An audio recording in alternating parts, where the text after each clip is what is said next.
Hello. It's time for a long-awaited update. Automatic ants. I should have cleaned the glass. So this is my messes. As you can see, I've got the prototypes of the seeder feeders here.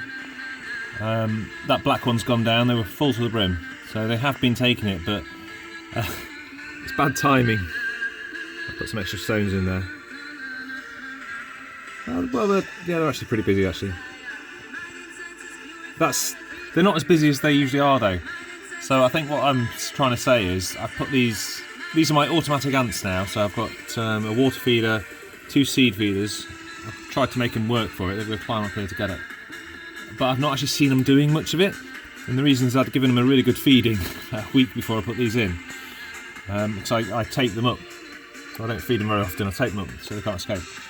But they could be automatic ants really. That's the idea. I'm going to leave them until that water feeder's empty and see how the seed feeders go. I've got a feeling they could be not as fast as they were because of the cold weather. Anyway, after my recent harps, die-off, clean-up, adventure, whatever, it's all good in the hood actually, now. See if I can zoom in. So, can I show you the heat mat? Yeah, so the heat mat is going across there, which is halfway through this chamber here. And you can see the cricket legs. They've eaten 3 crickets, I think, since I cleaned them out. And they seem quite happy. There's still 3 in there. I don't know where the other one is at the moment, but she is definitely in there. Kevin's are still alive. Everything's going okay in there. And I can actually see them this time as well, which makes a difference. So they sometimes do actually move on a hot area they're not on at the moment. So I'm quite pleased with the harps at the moment. It seems like although I've lost lots, everything is looking pretty good actually. There's that 3rd one. I don't know where she is, but she was, I saw her not long ago. Okay, so let's go to the Nikos. So, Venture Playground. The Nikos are not finished and sorted out, if I have to be honest. They're not. I've hoovered these out on Sunday, so this is the dead since Sunday and it's Tuesday. I've probably hoovered about another 100 out, dying at about 100 a week. This had quite a few in it. I don't know exactly, I don't ever try and count them, but there was a lot. It looked like a lot. Hoovered them out. The good news is they've started taking a lot more sugar than they were. They cleared that in a day and I filled that twice. So they're actually starting to take sugar. Not seen them taking any real protein or not really being interested in it. We've got that half a red runner today and mealworms on Sunday. Not a lot of interest. And then these are my sleepy tetras. They've got one as well. Look at this. So cool. It's actually outside. Look, they're like freeform tetras here. You can trust them not to get out. Well, I say that. You can't actually trust them to see any of them. Look, I don't think we're going to see any in the outrod at all. Maybe one. That's what I mean. I think they've just gone to sleep. I think there's a couple of live ones under those stones. There's one in the tunnel. Yeah, that's all I can say. Anyway, look at these. It's just bad timing. They're not interested in moving to these at the moment. This is the new antimatter's nest. Yeah, they're just. I'm sure they're hibernating. That's all I can say. Can't call it a better guess. Let's see what we can see in the next one. I can't see what I'm filming, by the way, from here. There's just not a lot of action going on with them. Can't say more than that. They seem to be hibernating. I don't know how long Tetremore and Bicarionatum hibernate, or why they decided to hibernate right now. There's not been lots of dead, particularly. They're just all, not doing anything. So the Nikos, maybe they're starting to pick up. I've set the temperature at 24.5 now, as of yesterday, as opposed to 24. So I'm hoping that maybe that will help in both the colonies. I don't know. And these are wicked. Let's see if we can. Here we go. Now these are doing really well. You probably don't like me doing that.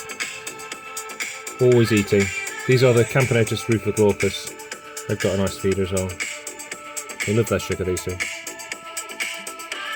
They've had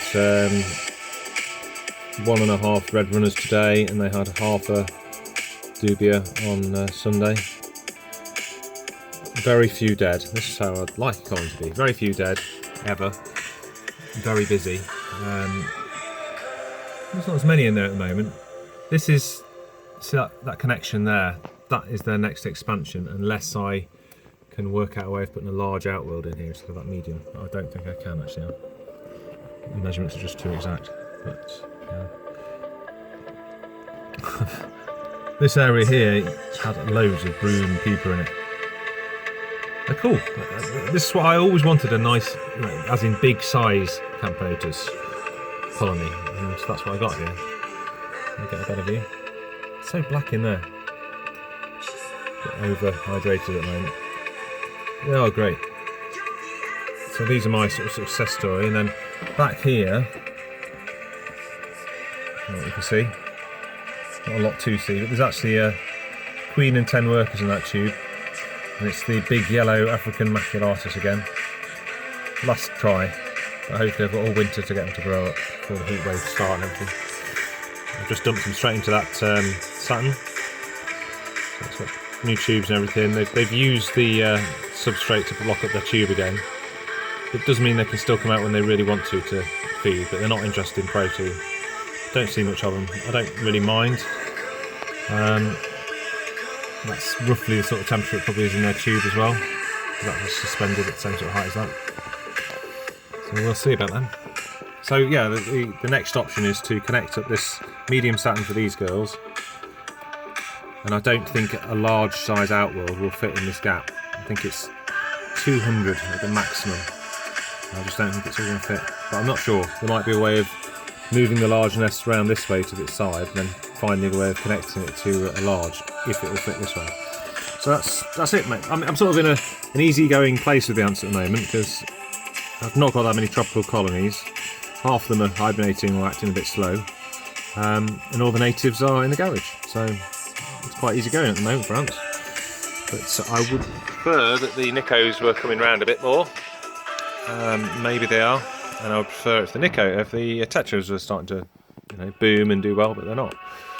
I just think they're asleep. Nothing I can do. So there we are. A quick update. I've got all these nice fancy antimatters feeders and feeding trees, and the automatic ants up there. And yet I'm at a time when most of my ants are being really slow and sleepy, and it's not quite right. Doesn't seem like much I can do about it at the moment. But we'll see. Okay, thanks for watching. Bye bye.